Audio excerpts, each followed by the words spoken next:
Guys, good afternoon. I want to do a video and just speak in regards to my opinions on the end of the Afghan conflict or the end of American involvement and NATO involvement in Afghanistan. Um, I'm gonna just say this: the statement "Bring the boys home" referred to demobilizing the military in the World War II and bringing the boys home. That's not what this is. While I am happy, and I am, I won't say happy, that's the right word. I am somewhat pleased that we have left, that war, that conflict has ended. I know they're going to just send them to Syria. Their troops are going to be sent somewhere else. So this isn't really a anti-imperialistic thing. This is they've done everything they could do. They've made their money. Let's go.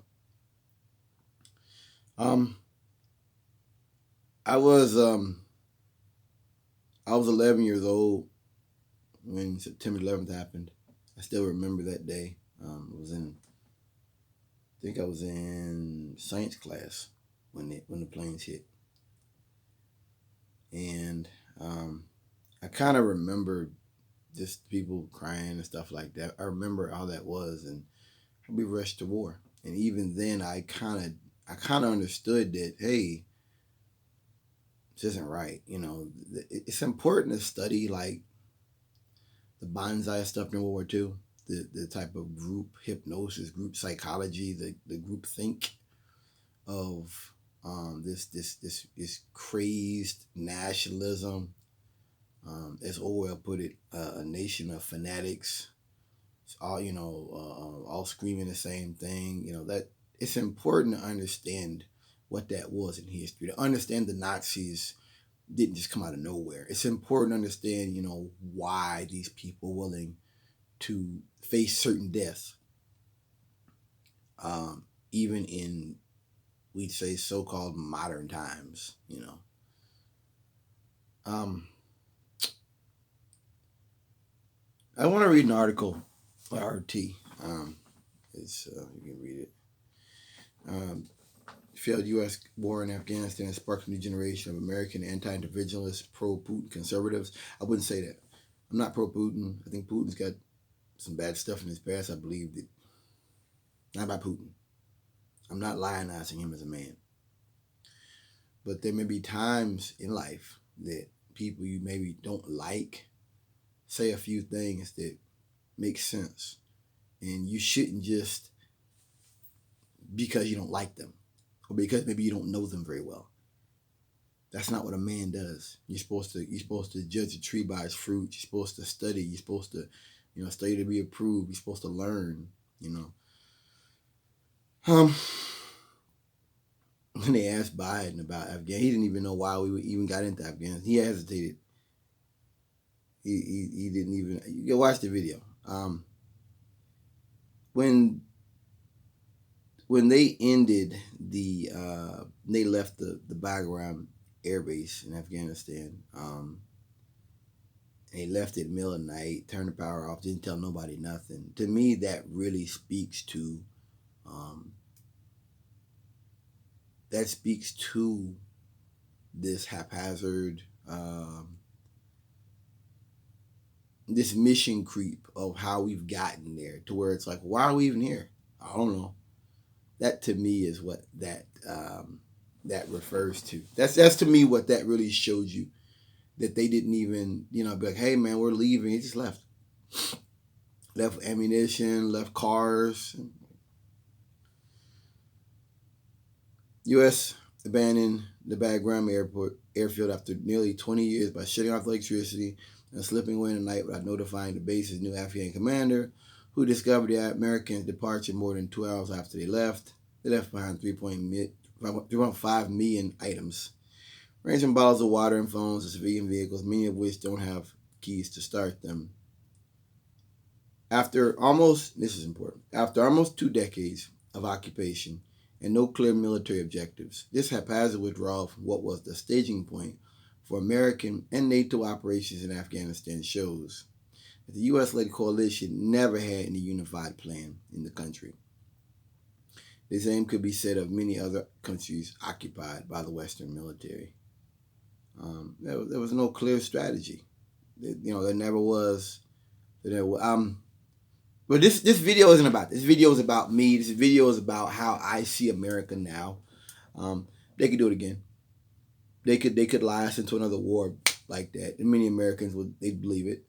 I think you have a good portion of Americans that have a almost fanatical spiritual belief in this idea of Americana, that America is supposed to be an empire and be world police and tell people how to live and who they should love and who they should worship and what kind of education. I believe that now. That empire isn't just about like corporations and rich white men, in the shadowy back rooms. You have people out here who are like, yeah, we want America to be at war all the time. And that was before Tucker Carlson. I'll be here after him. That ideology is steeped very deeply in the American consciousness, and I can say I don't think I knew that when I was in my teens. I think when I was in my teens, I was like, I knew corporations did bad shit. Like I knew like, okay, like asbestos. I knew stuff like that, but I never quite realized like there's people who think that like that's manhood, being at war all the time, and that's just what America's supposed to be. And we're watching, what's it, Roger Branson, I think, went up into outer space today. He's like the first civilian to do so. He's like 55 million or something. I forgot how much he's been on it. And I'm looking at it, and I'm just realizing it, like, yo, this isn't just the rich. Like they've gotten it deep into the psyche of many Americans that like we're supposed to be poor. We're supposed to always be scraping by, and that it's like America now to me is a neo-feudalist state. That's what I would say. It's neo-feudalism, fiefdoms and all that kind of stuff. I don't look at us leaving Afghanistan as like this whole World War II thing.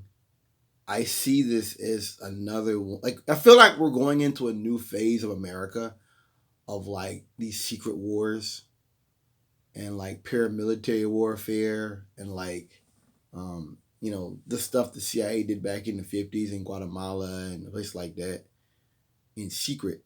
And now it's kind of like, yeah, they do that. Yeah, they torture people. Like you had this thing over, I think it was it Colombia? I think they had these two Americans. They were former Green Berets. They were mercenaries. They were over there. They were trying to lead an overthrow, and they got captured. And they had like all these different documents laid out and stuff. They were trying to start a revolution down there. And it's like for many Americans, like that's not even an international incident that you have people doing stuff. That's wrong. Like that should be an international incident. If Russia was over here trying to, careful what I say, but if they were doing things, people would be like, that's an act of war, right? Like, I just understand now that if you believe that by awakening people to like the facts on the ground and awakening people to American war crimes, if you think that's the end all be all, you're wrong. You're wrong. Like this country is it's sick, and I felt for quite a while that we're going down a path of we're going down a path towards a multi-front war, China and Russia, and people are like, well, that will win and all that. Have you ever thought about what that would mean for us? I'm just a man. I'm riding in the car that says Empire on it. You ever thought about what that would look like? You ever thought about the refugees that would be fleeing Iran or fleeing these countries when America starts bombing them? You ever thought about like what that would do to the dollar? Like that's what I'm saying. I feel like we've been at war for so long. There's like Americans have kind of like lost sight of reality. They've kind of like lost sight of like if I walk out into traffic, I might get hit by a car, right? If I put my hand on a hot stove, burning stove, I might get burnt, right? Like these are obvious. You stick something metal into that socket, You get electrocuted. And I feel like Americans, we've been at war for so long now that and now it's a culture war thing. To where, they're the Republicans, Fox News, the only ones that care about America. Everybody else hates America. Like that to me is it's dangerous. It's problematic.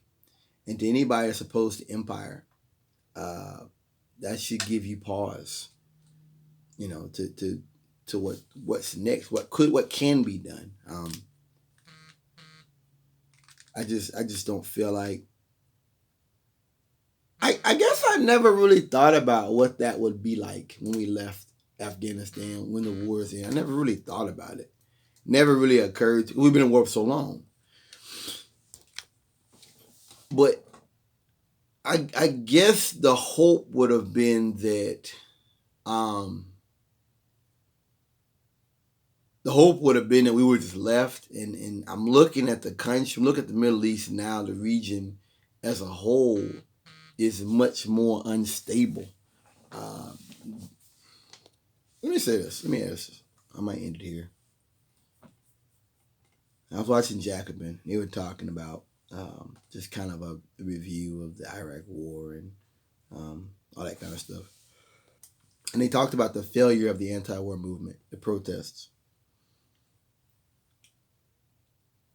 And I never went to a protest. I was too young, 13.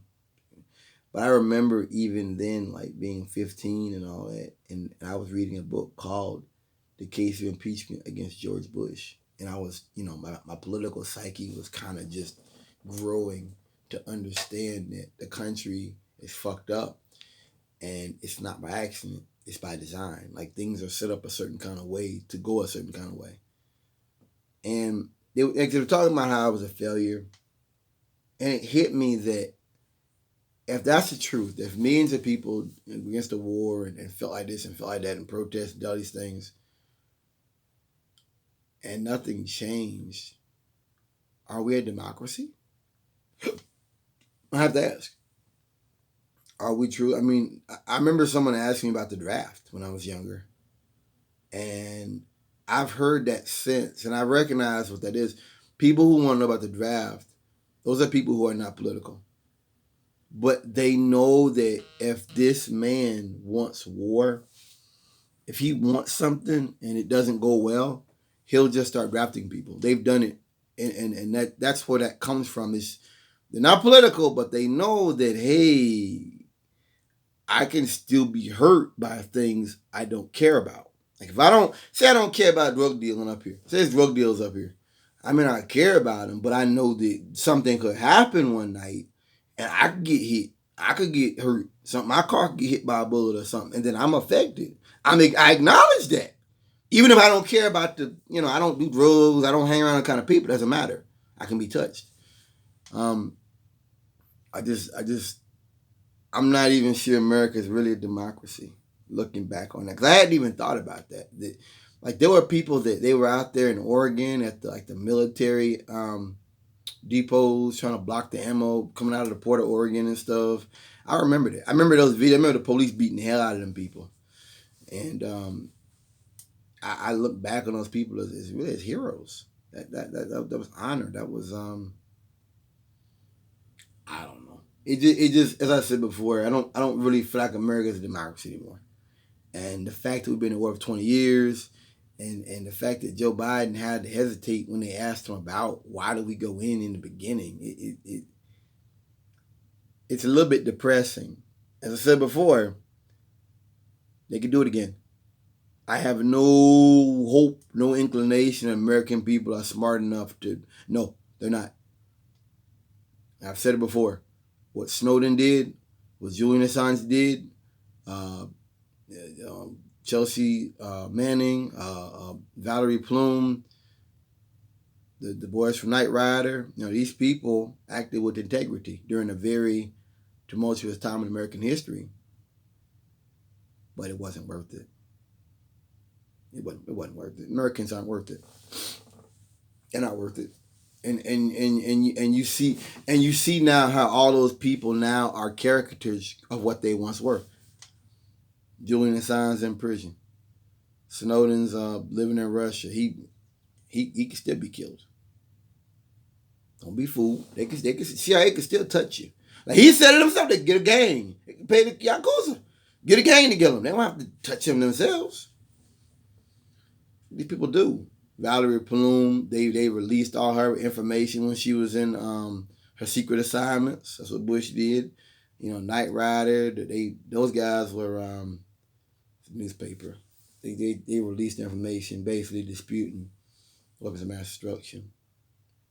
They lost a lot of friends and support. I mean, I just don't think Americans are worth it. And I think the reason why I say this is they're going to start another war. They're going to do something else. I'm surprised it didn't happen already. And we're going to be right back at it. And nothing will change. And most Americans will go right along with it. Period. I've said it before. It's not worth it. It's not worth it. It's not worth it to be a whistleblower. It's not worth it. It ain't worth it now. It wasn't worth it back in 2013. If you know something, keep it to yourself.